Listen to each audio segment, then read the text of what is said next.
Hello friend, कैसे हैं आप सब। Welcome to my channel A1 study circle. जैसा कि फ्रेंड आप लोग जान ही रहे हैं कि अपने चैनल पर हम प्रीवियस ईयर के बीएड के इंट्रेंस एग्जाम में जो भी 2021, 2020, 2019, 2018, 2017 इसके पहले जो भी पेपर हुए हैं उस संदर्भ में हम वीडियो बना के आप अपने चैनल पर डाल रहे हैं। ठीक है, तो आप प्रीवियस ईयर के यानी पिछले वर्षों के आए हुए एग्ज़ाम के पेपर उन्हीं का सोल्यूशन अब कराया जा रहा है, प्रैक्टिस। ठीक, तो अब आज की वीडियो में हम 2017 का जो यूपी बीएड इंट्रेंस एग्ज़ाम हुआ था 2017 में, उसका पेपर कराने जा रहे हैं। ठीक है, ये आपको दिख भी रहा होगा स्क्रीन पे, यूपी बीएड 2017। ठीक है, तो अब चलिए प्रथम प्रश्न पर समान अध्ययन आपको दिख रहा होगा स्क्रीन पे। यहीं से स्टार्ट करना। ठीक है, तो चलिए फटाफट स्टार्ट करते हैं फ्रेंड। ज़्यादा टाइम नहीं बचा है क्योंकि आज 1 जुलाई हो गई है, 6 तारीख को आपका पेपर ही है, तो मुझे आज जुलाई के 4 दिन और है। ठीक, तो फटाफट देख लीजिए आप जल्दी से। उसमें कुछ आगे प्रैक्टिस सेट भी कराना है। ठीक है, ये तो पेपर अभी आज ख़त्म हो जाएगा 17 वाला, उसको प्रैक्टिस सेट भी कराना है। तो चलिए फिर वीडियो को स्टार्ट करते हैं। वीडियो स्टार्ट करने पहले आप लोगों से एक रिक्वेस्ट है, अगर आप लोग हमारे चैनल पर नए हैं तो हमारे चैनल को सब्सक्राइब कर लीजिए, बेल आइकन को प्रेस कर लीजिए, जिससे कि जो भी हम वीडियो बनाते जाएँ वो बैक टू बैक आपके पास पहुँचता जाए और आप लोग उससे अधिक लाभ उठा पाएँ। ठीक, तो चलिए फ्रेंड वीडियो स्टार्ट करते हैं। क्वेश्चन, दांडी यात्रा की शुरुआत। पहला, दांडी यात्रा की शुरुआत महात्मा गांधी ने कहाँ से की थी। ऑप्शन नंबर ए दांडी से, ऑप्शन बी पोरबंदर से, ऑप्शन सी अहमदाबाद से, ऑप्शन डी कह रहा है साबरमती से। ठीक है, क्वेश्चन नंबर ए का सही आंसर बता दीजिए। ऑप्शन नंबर डी साबरमती आश्रम से की थी। ठीक है, 12 मार्च हैं, 12 मार्च था। ठीक, 1930 का तारीख था, 1930। ठीक, 30 को गांधी जी ने साबरमती आश्रम से दांडी मार्च शुरू किया। उन्होंने चुने हुए अपने कितने 78 अनुयायियों को साथ में लिया था, अपने अनुयायी। ठीक है, 78 अनुयायी को साथ में लेके कहाँ से निकले थे, सत्याग्रह के लिए प्रस्थान किया। ठीक, 24 दिनों की लंबी यात्रा थी, ये यात्रा 24 दिनों की थी। ठीक है, ये सब हम बता रहे हैं, ये सब क्वेश्चन पूछता जा रहा है फ्रेंड, समझ लिए। कितने दिन को पहुँचे थे, 24 दिनों की यात्रा थी। 5 अप्रैल, अब कह रहा है कि 5 अप्रैल हैं, 5 अप्रैल 1930 को वो 1930 को उन्होंने मुट्ठी भर नमक 5 अप्रैल को, मतलब कि 24 दिनों की लंबी यात्रा के बाद वो 5 अप्रैल 1930 को वो दांडी पहुँचे थे। हाँ, वो दांडी पहुँचे थे, यहाँ पे 5 अप्रैल 1930 को वो दांडी पहुँचे थे। ठीक, दांडी पहुँचे। ठीक, और उसके बाद अगले दिन यानी कि 6 अप्रैल को,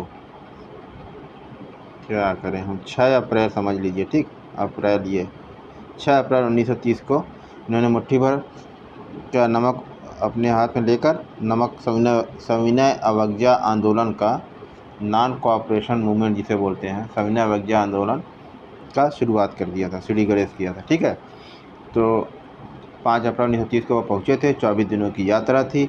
ठीक है, 78 अनुयायी के साथ गए थे। ठीक, 24 दिन का समय लगा था। ठीक है, ये सब चीज़ें क्योंकि बहुत सारे क्वेश्चन ऐसे पूछे जाते हैं इस क्वेश्चन में। चलिए पहले क्वेश्चन का तो क्या हो जाएगा, साबरमती आश्रम से चले थे, यानी इसका डी ऑप्शन, पहले का डी ऑप्शन हो जाएगा करेक्ट आंसर। अब चलिए सेकंड पे आते हैं, फटाफट देख लीजिए। अब दूसरा क्वेश्चन क्या कह रहा है फ्रेंड, सुप्रसिद्ध वाद, कौन वाद बजाते हैं, INA। अच्छा, वाद माने मुकदमा, सुप्रसिद्ध वाद यानी फेमस मुकदमा था INA का। मुकदमा से जुड़े अधिवक्ता निम्न में से कौन थे। कह रहा इस बात से जुड़े अधिवक्ता निम्न में से कौन थे, भूलाभाई देसाई थे, आसफ अली थे, सुभाष चंद्र बोस थे, सी राजगोपालाचारी थे। ठीक है, INA का जो मुकदमा था बहुत फेमस था। ठीक है, तो इस पर कौन थे, दूसरे का सही ऑप्शन लगा लीजिए। Option number A Bhulabhai Desai थे।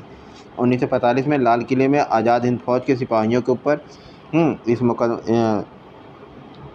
मुकदमे की पैरवी के लिए कैलाश नाथ काटजू, तेज बहादुर सप्रू और जवाहरलाल नेहरू ने भूलाभाई देसाई की अध्यक्षता में की थी, इनकी पैरवी की थी। ये भूलाभाई देसाई उस वकीलों की टीम के अध्यक्ष थे, लीड कर रहे थे ये, और उनके हेल्प में कौन थे, तेज बहादुर सप्रू थे, कैलाश नाथ काटजू थे और जवाहरलाल नेहरू थे।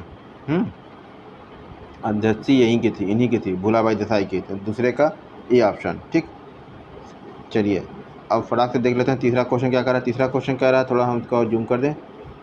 तीसरा क्वेश्चन कह रहा है, स्वतंत्रता का नवगृहित तिरंगा पहली बार किस कांग्रेस अधिवेशन में फहराया गया था।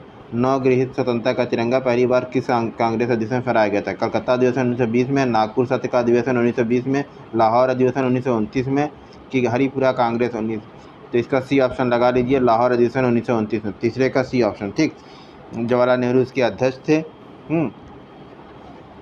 की अध्यक्षता में ऐतिहासिक लाहौर अधिवेशन हुआ था, जिसमें 1929 को पूर्ण स्वराज का लक्ष्य घोषित किया था। इस 1929 में ही पूर्ण स्वराज का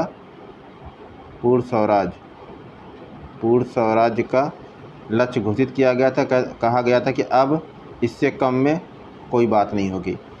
अब हम ब्रिटिश लोगों से अपने देश को पूरी तरह स्वराज यानी आज़ाद कराएंगे। ठीक है, इसके अध्यक्ष कौन थे लाहौर अधिवेशन में? जवाहरलाल नेहरू। हाँ, जवाहरलाल ठीक नेहरू जी। ठीक, नेहरू जी थे। इसका लक्ष्य घोषित किया था। जवाहरलाल नेहरू लाहौर में रावी नदी के तट पर भारतीय स्वतंत्रता का झंडा तिरंगा लहराया था। उसी टाइम भारतीय स्वतंत्रता का तिरंगा लहराया गया था। ठीक है, तीसरे का सी ऑप्शन सही है। चलिए चौथे पर आते हैं, फटाफट देख लीजिए। चौथा कह रहा है कि मातृदेवी की पूजा किस सभ्यता से संबंधित है? मातृदेवी की पूजा आर्य सभ्यता से, भूमध्य सागरीय सभ्यता से, सिंधु घाटी सभ्यता से, या उत्तर वैदिक सभ्यता से? तो मातृदेवी की सभ्यता सिंधु घाटी सभ्यता से संबंधित है। ठीक है, चौथे का सी ऑप्शन लगा लीजिए। ठीक है, साक्ष्यों के आधार पे, ऐसा साक्ष्यों में दिया गया है, जो वहाँ पे स्टोन वगैरह निकले हैं, पत्थर। ठीक है, यह कहा जा सकता है कि मातृदेवी की उपासना हड़प्पा सभ्यता में प्रचलित थी। ठीक, चौथे का सी ऑप्शन हो गया। पाँचवें पर आइए, फटाफट देख लीजिए। पाँचवा क्या कह रहा है? किस बौद्ध संत के प्रभाव में अशोक ने बौद्ध धर्म को ग्रहण किया था? विष्णुगुप्त के, उपगुप्त के, ब्रह्मगुप्त के, या बृहद्रथ के? तो पाँचवें का डी ऑप्शन लगा लिया, बृहद्रथ के। पाँचवें का सॉरी पाँचवें का बी डी नहीं, बी होगा। थोड़ा करेक्शन कर लीजिए, यहाँ पे बृहद्रथ नहीं होगा बल्कि उपगुप्त होगा। यह अंतिम शासक था बृहद्रथ। बौद्ध संत के प्रभाव में आकर अशोक ने बौद्ध धर्म को ग्रहण किया था, उपगुप्त के। हाँ, पाँचवें का भी ऑप्शन। अशोक को बौद्ध धर्म में दीक्षित करने वाला श्रेय उपगुप्त नामक बौद्ध भिक्षु को प्राप्त है। मोगालिपुत्तिस्त के प्रभाव में अशोक पूर्व बौद्ध बना था। मोगालिपुत्तिस्त उस टाइम के प्रकांड बौद्ध भिक्षु थे, उनके प्रभाव में ही वो बौद्ध धर्म को अपनाए थे। लेकिन ये उपगुप्त जो थे, इन्होंने इनको बौद्ध धर्म के बारे में शिक्षा दी थी। ठीक, चलिए पांचवा क्वेश्चन यहाँ पे कंप्लीट होगा, फटाफट देख लीजिए। छठवें क्वेश्चन पे, राजस्थान के माउंट आबू में स्थित है कौन? स्थित दिलवाड़ा, बहुत फेमस क्वेश्चन है, बार बार पूछा जाता है। दिलवाड़ा का जैन मंदिर किस धर्म के अनुयायियों के लिए निर्मित किया गया? हाँ, दिलवाड़ा का जैन मंदिर पहले ही लिखा गया है, तो जैनियों के लिए ऑप्शन है, क्वेश्चन में ही आंसर है। ठीक है, 6 का भी हो गया। चलिए, ऐसे किसने बनवाया था दिलवाड़ा का जैन मंदिर? हाँ, भीम प्रथम के सामंत बिमल ने 11वीं से 13वीं शताब्दी में इस मंदिर को निर्माण कराया था, भीम प्रथम के अनुयायी। ठीक, चलिए छठवें का क्वेश्चन का भी ऑप्शन सही हो गया। सातवें आते हैं। सातवें क्वेश्चन क्या कह रहा है? गीत गोविंद के लेखक, ये भी बहुत फेमस क्वेश्चन है। गीत गोविंद के लेखक कौन थे? सातवां क्वेश्चन का सही आंसर बताइए। ऑप्शन नंबर ए जयदेव हैं, बी कल्हड़ हैं, सी कालिदास हैं, और डी राजा राव हैं। तो इसका सही आंसर ए ऑप्शन लगा लिए, जयदेव हैं। ठीक है, गीत गोविंद के लेखक जयदेव हैं। चलिए, अब कल्हड़ ने क्या लिखी थी? रजत रंगड़ी लिखी थी। ठीक, चलिए अब सातवें के बाद आठवें पर आते हैं। दिल्ली का वह कौन सुल्तान था जिसने खलीफा से किसी भी प्रकार की पदवी ग्रहण नहीं की? दिल्ली का वह कौन सुल्तान था, ठीक, जिसने खलीफा किसी प्रकार की पदवी ग्रहण नहीं की थी? बलबन था, कुतुबुद्दीन ऐबक था। ठीक, और 2 का ऑप्शन और इधर देख लीजिए, सॉरी ये देखिए, अलाउद्दीन खिलजी था या इल्तुतमिश था। ठीक है, आठवें क्वेश्चन का सही आंसर बताइए फ्रेंड, क्या हो जाएगा? आठवें क्वेश्चन का सही आंसर हो, खिलजी था। खिलजी जो था ना, ये नहीं लिया था। दिल्ली का यह पहला सुल्तान था जिसने अपनी शक्ति की वृद्धि के विषय में खलीफा की कोई अनुमति लेना आवश्यक नहीं समझा था। ठीक, चलिए 9वां क्वेश्चन पर आते हैं, फटाफट देख लीजिए। 9वां क्वेश्चन कह रहा है, हमारे सौर मंडल का कौन सा ग्रह है आकार में पृथ्वी के समान है, यानी पृथ्वी का एकदम जुड़वा ग्रह है? किसको कहते हैं? बुध को, मंगल को, शुक्र को, बृहस्पति को? तो इसका 9वें क्वेश्चन का सही आंसर क्या हो जाएगा? शुक्र ग्रह को इसका जुड़वा ग्रह कहा जाता है पृथ्वी का। ठीक है, 9वें का सी ऑप्शन। शुक्र ग्रह पृथ्वी का निकटतम ग्रह है, इसे पृथ्वी के बहन भी कहा जाता है। यह घनत्व, आकार एवं व्यास में पृथ्वी के एकदम समान है। इसे सांझ का तारा या भोर का तारा भी कहा जाता है। ये सबसे चमकीला एवं सबसे गर्म सबसे चमकीला भी है, सबसे गर्म ग्रह है, इसका कोई उपग्रह नहीं है, शुक्र ग्रह का कोई उपग्रह नहीं है यानी सैटेलाइट। ठीक, हमारे पृथ्वी का क्या उपग्रह है? एक, चंद्रमा। ठीक, चलिए। और 9वां हो गया, 10वें पाता फटाफट देख लीजिए। 10वां कह रहा है निम्न में से किस ग्रह के अपने उपग्रह नहीं है? किस ग्रह के अपने उपग्रह नहीं है? तो मंगल, नेपच्यून, बुध और प्लूटो। 10वें क्वेश्चन सही से बताइए। बुध और शुक्र ये सौरमंडल के वैसे ग्रह हैं जिनके पास कोई अपना उपग्रह नहीं है, ऐसा इनके सूर्य से निकटता होने के कारण होता है। ठीक, तो ऑप्शन बुध है लेकिन शुक्र नहीं है, तो इसका मतलब यहाँ सी, 10वें का सी ऑप्शन हो जाएगा। ठीक, 11वें क्वेश्चन पाते हैं, फटाफट देख लीजिए। 11वां क्वेश्चन क्या कह रहा है फ्रेंड? कह रहा है कि वायुमंडलीय दशा के अध्ययन को क्या कहा जाता है? वायुमंडलीय दशा के अध्ययन को क्या कहा जाता है? 4 ऑप्शन है। Astrology, option B meteorology, option C seismology, option D astronomy. वायुमंडलीय दशा का अध्ययन करना है, ठीक है, तो इसको क्या कहा जाता है? तो 11वें का कौन सा ऑप्शन सही हो जाएगा? ऑप्शन नंबर बी, वायुमंडलीय दशा मेट्रोलॉजी से देखा जाता है ना। देखिए, एस्ट्रोलॉजी क्या होता है? ब्रह्मांड की वस्तुओं और उनके मानव जीवन पर प्रभाव का अध्ययन किया जाता है। मेट्रोलॉजी से वायुमंडलीय दशाओं का अध्ययन किया जाता है। और सिस्मोलॉजी से भूकंपी तरंगों, भूकंप, हाँ, इन सब के मतलब की तीव्रता क्या होगी, हाँ, इसको मापा जाता है भूकंप, सिस्मोलॉजी। हाँ, सिस्मोग्राफ से नापा जाता है। सिस्मोलॉजी का है ये एक ऐसी मतलब कि पढ़ाई होती है, इसमें भूगर्भीय क्रियाओं की, पृथ्वी के अंदर की सारी क्रियाओं के बारे में सिस्मोलॉजी के जरिए आदमी को ज्ञात हो जाता है। ठीक, और एस्ट्रोनॉमी क्या होता है? एस्ट्रोनॉमी वो होता है कि जिसके जरिए एस्ट्रोनॉट यानी कि जो अंतरिक्ष में यान जाता है, उसमें जो पायलट वगैरह होते हैं वो एस्ट्रोनॉट होते हैं, और वहाँ पे जो जाके रिसर्च करते हैं वो एस्ट्रोनॉमी। ठीक है, तो उस संदर्भ में एस्ट्रोनॉमी कहा जाता है। ठीक है, तो 11वें का डी ऑप्शन है, अच्छा नहीं सॉरी, 11वें का बी ऑप्शन है मेट्रोलॉजी। मेट्रोलॉजी के जरिए वायुमंडलीय दशा का अध्ययन किया जाता है। 11वें क्वेश्चन का बी ऑप्शन। और चलिए ठीक है, 11वें का बी ऑप्शन हो गया। 12वें पाते हैं, विश्व का सबसे बड़ा नदी द्वीप मजुली किस राज्य में अवस्थित है? बहुत आसान क्वेश्चन है। ऑप्शन नंबर ए अरुणाचल है, बी असम है, सी त्रिपुरा, डी मिजोरम। तो असम फटाक से मार दीजिएगा बिना सोचे, मजुली द्वीप असम राज्य। ठीक, चलिए। और ये विश्व का सबसे बड़ा नदी द्वीप है, जो नदी की ब्रह्मपुत्र नदी के बीच में है ये माजुली द्वीप। ठीक है, इतना बड़ा पूरे विश्व में किसी भी नदी के बीच में द्वीप नहीं है जितना माजुली द्वीप है, असम राज्य में पड़ता है। ठीक, और वह कौन सी नदी है? ब्रह्मपुत्र नदी है। 12वें का बी ऑप्शन, 11वें नहीं, 12वें का बी ऑप्शन है। ठीक है, माजुली द्वीप विश्व का सबसे बड़ा नदी द्वीप है। यह द्वीप असम ब्रह्मपुत्र उसकी सहायक नदियों के निक्षेपण से बना है। ठीक है, चलिए, 12वें का बी ऑप्शन हो गया। 13वें पे आते हैं, फटाफट देखिए। 13वां क्वेश्चन क्या कर रहा है? पश्चिमी घाट के उत्तरी भाग को किस नाम से जाना जाता है? पश्चिमी घाट के उत्तरी भाग को, ठीक है, तो पश्चिमी घाट के उत्तरी भाग, तो ये अगर इंडिया का नक्शा अगर देख लिया जाए तो ये हो गया पूर्वी घाट, हाँ, ये पूर्वी घाट, और इधर का अगर हिस्सा जो होगा ये पश्चिमी कहलाएगा, हाँ, पश्चिमी घाट। और उत्तरी भाग को क्या कहते हैं, कह रहा है, हाँ, तो 13वें क्वेश्चन का कोंकण तट कहते हैं। यह महाराष्ट्र है, यहाँ कोंकण बोला नहीं था, कोंकण गोवा सब अगले बगल पड़ता है। तो पश्चिमी घाट का ये पूरा पश्चिमी घाट है ना, पश्चिमी घाट के उत्तरी भाग को कहते हैं कोंकण तट। ठीक, तो 13वें का सी ऑप्शन सही है। ठीक है, ये मैप के जरिए बहुत आसान समझ आ जाएगा। 13वें का सी ऑप्शन लगा लीजिए फ्रेंड। और इसके नीचे कन्नड़ और मालाबार तट होता है। कोंकण तट के ऊपर जो होता है, इसके नीचे कन्नड़ तट और फिर मालाबार तट होगा यहाँ तक। ठीक, चलिए, ये हो गया 13वां। 14वें पाते हैं, किस प्रजाति के वृक्ष नीलगिरी के में सामान्य रूप से मिलते हैं? नीलगिरी की जो पहाड़ियाँ हैं वहाँ सामान्य रूप से मिलते हैं। साल के, पीर के, यूकेलिप्टिस के या टीक के? ठीक है, 14वें क्वेश्चन का सही आंसर लगा लिए फ्रेंड। यूकेलिप्टिस के जो नीलगिरी के वृक्ष जो हैं, नीलगिरी में प्राकृतिक घास भूमि, झाड़ियाँ आदि होती हैं। इसके अलावा भी वहाँ पे यूकेलिप्टिस जैसे वृक्ष भी पाए जाते हैं। ठीक है, तो 14वें का सी ऑप्शन लगा लीजिए। 15वें में फटाफट आ जाइए आप लोग। देखिए 15वां क्वेश्चन क्या कह रहा है? युग्मों का अध्ययन करें हैं तो कौन सा? सहायक नदी और मुख्य नदी। ठीक है, और क्वेश्चन का आंसर बताएं। तो सहायक नदी चंबल क्या है? सहायक नदी। मुख्य नदी नर्मदा की है। सोन यमुना की मुख्य नदी से निकली हुई है, इसकी सहायक नदी है। और सी मानस ब्रह्मपुत्र की है। बताइए उपर्युक्त में से कौन सा युग्म सही है?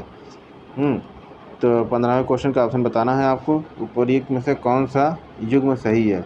केवल 3 सही है, 1 और 2 सही है, 2 और 3 सही है या सभी सही हैं, ठीक है। तो 15वें क्वेश्चन का सही आंसर क्या हो जाएगा? चंबल जो है नर्मदा की सहायक नदी है, ठीक है, यही वाला सही है। नहीं नहीं नहीं नहीं, एक सेकंड, चंबल जो है नर्मदा की सहायक नदी नहीं है, चंबल तो अलग है, यमुना की सहायक नदी है, नर्मदा की नहीं है। चलिए हम बता रहे हैं, तो क्या चंबल हो गया, यमुना हो गया, तो इसका ऑप्शन नंबर ये ब्रह्मपुत्र, मानस जो है ब्रह्मपुत्र की है, तीसरा, ठीक, केवल 3 सही है। ऑप्शन नंबर 1 लगाइए, इसका केवल 3 सही है, ठीक है। मानस जो है ब्रह्मपुत्र की सहायक नदी है, ठीक। ऑप्शन नंबर 15वें का ये ऑप्शन सही है, ठीक है। चलिए 15वें का ये हो गया। नर्मदा शक्कर, दूधी, तवा, यमुना की चंबल, केन, बेतवा, ब्रह्मपुत्र की मानस, लोहित, दिबांग, दिहांग, ये सब मानस की सब क्या है, सहायक नदियां हैं। नहीं, ब्रह्मपुत्र की मानस है, दिहांग है, दिबांग है, ठीक है। और नर्मदा की कौन है? नर्मदा की है शक्कर, दूधी हैं, तवा, ये सब नर्मदा की सहायक नदियां हैं। यमुना की चंबल है, केन है, बेतवा है, ये सब है, ठीक। चलिए 16वें क्वेश्चन पर आइए, फटाफट देख लीजिए। 16वें क्वेश्चन पर निम्नलिखित में कौन सा भारत की निम्न कृषि उत्पादकता के लिए उत्तरदायी नहीं है? भारत में कृषि की उत्पादकता अगर निम्न हो रही है तो इसमें कौन सा उत्तरदायी नहीं है? सहकारी कृषि, ऑप्शन बी आवश्यक आदानों की उपलब्धता, भूमि के उपभोग और उसकी अधिकारिता, और डी कह रहा है कमज़ोर वित्त व्यवस्था और विपणन। तो निम्न कृषि के लिए कौन सा उत्तरदायी नहीं होगा? आवश्यक आदानों की उपलब्धता जो है ये उत्तरदायी नहीं होगा, ठीक। 16वें का बी ऑप्शन सही होगा, ठीक। भारत के कृषि क्षेत्र में निम्न उत्पादकता के लिए निम्न कारक उत्तरदायी हैं, कौन कौन है? जोतों का आकार छोटा होना, ठीक। कृषि में यंत्रीकरण यानी टेक्नोलॉजी एंड मशीनीकरण का अभाव होना, वित्त का यानी फंड का अनुचित प्रयोग होना, आवश्यक कृषि आदानों यानी कृषि आदानों का अभाव के कारण, आवश्यक कृषि आदानों के अभाव के कारण। 16वें का बी, ठीक है, ये होगा 16वें का बी ऑप्शन सही है। अब उसके बाद 17वें पे आते हैं। 17 क्वेश्चन क्या कर रहा है, जल्दी देख लिया। इनमें से कौन लोकतांत्रिक व्यवस्था के लिए अपरिहार्य है? लोकतांत्रिक व्यवस्था, अगर कोई देश की व्यवस्था लोकतांत्रिक है तो उसके लिए कौन सा अपरिहार्य है? ऑप्शन है स्वतंत्र एवं निष्पक्ष चुनाव हो, अवसर की समानता हो, अधिकारों की सुरक्षा हो, और ये सभी हों। तो अगर कोई देश अगर लोकतांत्रिक व्यवस्था पर चल रहा है तो ये सभी होना चाहिए, ठीक है। 17वें का डी ऑप्शन लगा लीजिए, ठीक। लोकतंत्र के गुणधर्म मुख्यतः यही है जो नीचे दिया गया है। निर्वाचित प्रतिनिधि हो, प्रतिनिधियों के निर्वाचन के लिए निष्पक्ष चुनाव होना चाहिए, नागरिक और के अधिकार की सुरक्षा हो, विधि का शासन हो, स्वतंत्र न्यायपालिका हो, अवसर की समानता हो, यही सब सारे अच्छे अच्छे चीज़ें लोकतांत्रिक देश में पाए जाते हैं, ठीक। चलिए फटाफट अब देखते हैं 18वें का सी 18वां क्वेश्चन क्या कह रहा है। 18वां क्वेश्चन कह रहा है संविधान की किस तिथि को पूर्णतः बनकर तैयार हुआ? संविधान किस तिथि को पूर्णतः बनकर तैयार हुआ था ये आपको बताना है। तो 26 नवंबर 26 जनवरी 1950 को, 26 दिसंबर 1949 को, 26 नवंबर 1949 को, 30 नवंबर 1950 को। तो 26 नवंबर 1949 को पूर्णतः बनकर तैयार हुआ था, 26 नवंबर 1949 को, सी ऑप्शन। 18वें का सी ऑप्शन लगा लीजिए, 26 नवंबर 1949 इज राइट आंसर, ठीक ठीक। अब चलिए 29वें पे आते हैं, सॉरी 18वें के बाद 19वां आता है, 29वां नहीं। भारत के संविधान में मौलिक अधिकार हैं, मूल संविधान के भाग 1 के रूप में, मूल संविधान के चौथे संविधान संशोधन द्वारा जोड़ा गया या संसद द्वारा जोड़ा गया, और डी कह रहा है 42वें संविधान संशोधन द्वारा जोड़ा गया। क्या भारत के संविधान में मौलिक अधिकार हैं? क्या मूल संविधान के भाग 1 के रूप में नहीं है? मूल संविधान के भाग 1 के रूप में तो नहीं है, बिल्कुल नहीं है, ठीक है। चौथे संविधान संशोधन द्वारा जोड़ा गया मौलिक अधिकारों को, संसद द्वारा जोड़ा गया नहीं है। 42वें संविधान संशोधन द्वारा जोड़ा गया। तो 19 क्वेश्चन का सही आंसर आप लोग लगा लीजिए। मौलिक अधिकार संविधान के प्रारंभ में ही या इसके अंग थे, परंतु प्रारंभ में कुल 7 मूल अधिकार थे, ठीक है। 19 क्वेश्चन का सही आंसर क्या हो जाएगा? भारत के संविधान में मौलिक अधिकार का मूल संविधान के एक भाग के रूप में, भाग 1 नहीं, एक भाग के रूप में, सही है, यही आंसर होगा। ये क्वेश्चन को ठीक से पढ़िएगा, और क्वेश्चन पढ़ने के बाद आंसर को भी, ऑप्शन को भी ठीक से देखिएगा। जल्दबाजी करेंगे, कंफ्यूज होंगे, क्वेश्चन गलत होगा। देखिए भाग एक हम समझ रहे थे, इसलिए हम इसको कैंसिल किए, लेकिन ये एक भाग के रूप में, और सही बात है, मूल संविधान में एक भाग के रूप में था ही, भाग 4 में पूरा मौलिक अधिकार ही तो है। चलिए अब 19 मौलिकाधिकार के प्रारंभ में इसके, परंतु इसमें कुल 7 मूल अधिकार ही थे शुरू में, ठीक। उसके बाद इसमें और बहुत सारे अधिकार जोड़े गए हैं। चलिए फ्रेंड, 19 क्वेश्चन कंप्लीट होता है। 20वें क्वेश्चन पर आते हैं, फटाफट देख लीजिए। भारतीय संविधान के किस अनुच्छेद के द्वारा यह भारतीय संविधान के किस अनुच्छेद के द्वारा यह शर्त लगाई गई कि राज्य के नीति निर्देशक सिद्धांत हैं किसी न्यायालय द्वारा लागू या वाद योग्य नहीं होंगे। कह रहा है कि भारतीय संविधान के किस अनुच्छेद द्वारा यह शर्त लगा दी गई है कि राज्य के डीपीएसपी जो है किसी न्यायालय द्वारा परिवर्तनीय नहीं होंगे, ठीक। हाँ, मतलब डीपीएसपी में यह है कि राज्य यहाँ के सभी युवाओं को, बेरोजगारों को नौकरी दे।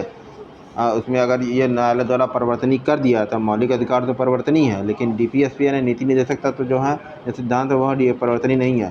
पता चला कि वहाँ लोग पहुँचे कि भैया आप जैसे मान लो कोई सरकार, राजस्थान सरकार हो या फिर बिहार सरकार हो, वहाँ के युवा बेरोजगार पहुँचे कि हमारा अधिकार है, हम बेरोजगार हैं, शिक्षित बेरोजगार हैं, हमको आप नौकरी दो। हाँ, और अदालत में वो ले चले जाए मामला, अदालत कहे कि हाँ भाई, ये तो डीपीएसपी संविधान, भारत के संविधान में डीपीएसपी नीति निर्देशक तत्व में है, ठीक है। तो आपको ये कल्याणकारी राज्य होने की वजह से आपको वहाँ के अपने सभी नागरिकों, बेरोजगारों को, जो भी शिक्षित बेरोजगार हैं, उनको नौकरी देना होगा, तो मामला फंस जाएगा। इसीलिए संविधान निर्माताओं ने बहुत दूर तक सोच के कहा कि परिस्थितियाँ बदलती रहती हैं, जब परिस्थितियाँ बहुत अच्छी हो जाएंगी तो ये कल्याणकारी एक वेलफेयरिज्म कंट्री होने की वजह से जो हमारे देश के जो राज्य होंगे वो अपने यहाँ के हैं जो भी नागरिक होंगे उनको नौकरी का अवसर उपलब्ध कराएंगे, ज़्यादा से ज़्यादा उपलब्ध कराएंगे, ठीक है। और इस तरह से अगर अदालत द्वारा परिवर्तनीय कर दिया जाएगा तो फिर यहाँ अफरा तफरी मच जाएगी, ठीक है। पता चला संसाधन ही नहीं उस राज्य के पास, अदालत ने नियम पास कर दिया कि नहीं, चलो इतने लोग को नौकरी दो, इतने लड़के 1 लाख पास होकर आए हैं, 2 लाख पास होकर आए हैं, तो हालत ख़राब हो जाएगा, पूरा ताना बाना ही बिखर जाएगा, ठीक है फ्रेंड। तो थोड़ा सा आउट ऑफ द सिलेबस जाके हमने ये चीज़ें इसलिए बता दी कि डीपीएसपी को न्यायालय द्वारा परिवर्तनीय किस लिए नहीं किया गया था संविधान निर्माताओं द्वारा, ठीक। तो यह सरकार के एक डायरेक्शन के तहत है डीपीएसपी, ठीक है, एक डायरेक्शन देता है कि आपको किस तरह से शासन करना चाहिए, है। तो भारतीय संविधान के अनुच्छेद द्वारा ये शर्त लगाई गई, ठीक है, कि यह न्यायालय द्वारा परिवर्तनीय ना हो, यानी बाध्यकारी ना हो। तो 20वें क्वेश्चन का सही आंसर बताइए फ्रेंड, क्या हो जाएगा। 20वें क्वेश्चन का सही आंसर हो जाएगा अनुच्छेद 37 के द्वारा ये, ठीक है, लागू किया गया था।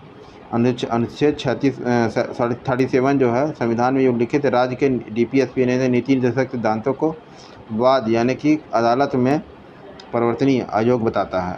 परिवर्तनीय अदालत उस पर कोई कानून नहीं बना सकती है कि नहीं तुम इसको करना ही करना होगा, ठीक है। चलिए, अनुच्छेद 37 के ज़रिए इसको अदालत में चैलेंज करने से रोकता है डीपीएसपी को, ठीक। तो 20वें का सी हो गया। अब 21वें पे आते हैं फ्रेंड, थोड़ा जल्दी देख लीजिए, समय कम है आपके पास भी हमारे पास भी। चाहिए 20वें 21वां क्वेश्चन क्या कह रहा है, फटाक से देख लीजिए। भारत के संविधान के अंतर्गत नीति निर्देशक सिद्धांतों का मुख्य उद्देश्य है। भारत के संविधान के अंतर्गत नीति निर्देशक सिद्धांतों का मुख्य उद्देश्य क्या है। ऑप्शन लोक कल्याणकारी राज्य की स्थापना, बिल्कुल सही। धर्मनिरपेक्ष राज्य की स्थापना, बिल्कुल सही। कार्यपालिका को मनमाने कार्य की जांच करना, बिल्कुल सही। हाँ, राज्य द्वारा विकास के नए अवसर उपलब्ध कराना, बिल्कुल सही। तो बताइए भारत के संविधान के अंतर्गत नीति निर्देशक सिद्धांतों का मुख्य उद्देश्य इनमें से क्या है, ठीक। वो 4 ऑप्शन आपकी स्क्रीन पर हो गए, ABCD। तो 21वें क्वेश्चन का सही आंसर बता दीजिए फ्रेंड, क्या हो जाएगा। ऑप्शन नंबर लोक कल्याणकारी, जो पब्लिक वेलफेयरिज्म राज्य की स्थापना, ठीक। इसके अंदर सब निहित हैं, तो ये ऑप्शन सही हो जाएगा 21वें का। चलिए 22वां देखते हैं, फटाफट देख लीजिए। 22वां कह रहा है सांख्य दर्शन के प्रवर्तक, सांख्य दर्शन जो है, सांख्य दर्शन के प्रवर्तक कौन है। कपिल हैं, गौतम है, चार्वाक हैं, जैमिनी, ठीक। तो 22वें क्वेश्चन का सही आंसर क्या हो जाएगा। 22वें क्वेश्चन का कपिल जो हैं, ठीक। चार्वाक, जो चार्वाक दर्शन देखा है, पूर्व मीमांसा जैमिनी ने किया था, न्याय को गौतम ने किया था, सांख्य को कपिल ने किया था, ठीक। सांख्य दर्शक को ये ऑप्शन होगा, कपिल ने किया था, ठीक। तो ये 23वें पे आते हैं। 23वां कह रहा है कि सामूहिक उपभोग का अर्थ क्या होता है। घरेलू खपत, व्यक्तिगत खपत, स्व खपत, देश के नागरिक द्वारा की गई खपत। सामूहिक उपभोग, इसका अर्थ क्या होगा। तो 23वें क्वेश्चन का घरेलू खपत को ही सामूहिक सामूहिक उपभोग का संबंध उस उपभोग को जो किसी समूह द्वारा की जाती है, इसके तात्पर्य घरेलू खपत से है, जिसे व्यक्ति परिवार के साथ मिलकर खर्च करता है। ठीक है, ये सामूहिक का परिवार के साथ मिलकर जो खर्च करता है, उपभोग करता है, वही सामूहिक उपभोग का अर्थ होता है। ठीक है, तो इसमें क्वेश्चन का ए ऑप्शन। चलिए फिर आगे आप 24वां देख लेते हैं जल्दी जल्दी। 24 क्वेश्चन क्या कर रहा है फ्रेंड, जल्दी से देख लीजिए। 24 क्वेश्चन आपकी स्क्रीन पर दिख रहा होगा। हाँ, अब देखिए फटाफट इसमें क्या है। निम्नलिखित में से किस वस्तु की मांग लोचदार वस्तु की मांग लोचदार है, सॉरी। ऑप्शन ए कह रहा है विद्युत की, औषधि की, चावल की या दिया सलाई की। डिबिया, किसकी मांग लोचदार है? लोचदार मतलब फ्लेक्सिबल है, कभी ऊपर हो जाती है, कभी नीचे हो जाती है, कभी बहुत ज़्यादा बढ़ जाती है, कभी थोड़ी कम हो जाती है। ठीक है, उसको लोचदार बोलते हैं। तो 24 क्वेश्चन का सही आंसर बताइए फ्रेंड, क्या हो जाएगा? 24 क्वेश्चन आपकी स्क्रीन पर दिख रहा होगा। चावल की मांग, लेकिन किस वस्तु की मांग रोजगार है? तो विद्युत, औषधि, चावल की मांग अप डाउन होता रहता है। ठीक है, ये लोचदार है। 24वें का सी ऑप्शन लगा लीजिए। बाजार में मांग की लोच इस बात के अनुसार अधिक या कम हो जाती है कि कीमत में निश्चित कमी होने पर मांग की मात्रा में अधिक या कम वृद्धि हो, या कीमत में निश्चित वृद्धि पर अधिक या कम हो। ये चावल की मांग लोचदार है, जबकि विद्युत, औषधि या दिया सलाई की नहीं। उन सब की मांग फिक्स है, इतना प्रोडक्शन होना ही होना है। लेकिन चावल क्या है, अगर ज़्यादा महंगा हो गया तो लोग कम खाएंगे, डिमांड कम हो जाएगी। अब चावल सस्ता हो गया तो लोग ज़्यादा खाएंगे, डिमांड बढ़ गई। ठीक, ये होती है डिमांड सप्लाई वाला मैटर है। ठीक, चलिए 24 क्वेश्चन यहाँ कंप्लीट हुआ। 25वें बातें फटाफट देख लीजिए। 25वां क्वेश्चन क्या कर रहा है फ्रेंड? 25 क्वेश्चन कह रहा है नकदी अनुपात और खुली बाजार क्रिया। नकदी रिजर्व अनुपात CRR और खुली बाजार की क्रिया निम्नलिखित में से किसके उपकरण है? ऑप्शन ए कह रहा है राजकोषीय नीति के, ऑप्शन बी कह रहा है मौद्रिक नीति का, ऑप्शन सी कह रहा है बजटीय नीति के, ऑप्शन डी कह रहा है व्यापार नीति के। तो 25 क्वेश्चन का सही आंसर क्या हो जाएगा फ्रेंड? 25 क्वेश्चन का बी ऑप्शन लगा दिया, मौद्रिक नीति के उपकरण है। ठीक है, CRR और ये सब ओपन मार्केट फंक्शन जो है, ये सब मौद्रिक नीति के उपकरण हैं। ठीक, नकदी रिजर्व अनुपात और खुली बाजार ये सब मौद्रिक नीति के उपकरण हैं, और इनके जरिए RBI जो है अपना महंगाई इन्फ्लेशन पर कंट्रोल करता है। ठीक, तो 25 क्वेश्चन यहाँ पे कंप्लीट हो गए फ्रेंड। अब हम आपसे नेक्स्ट अगला क्वेश्चन क्या कहते हैं कि अगला वीडियो में 26 यानी कि यहाँ से 26वें क्वेश्चन से नेक्स्ट वीडियो हम स्टार्ट करेंगे, क्योंकि वीडियो बहुत लंबा हो जा रहा है। ठीक है, तो 26वें क्वेश्चन से हम नेक्स्ट वीडियो स्टार्ट करके कंप्लीट करेंगे इसको, इस सेक्शन को, खंडा को। चलिए फ्रेंड, मिलते हैं नेक्स्ट वीडियो में। बाय बाय, टेक केयर, जय हिंद।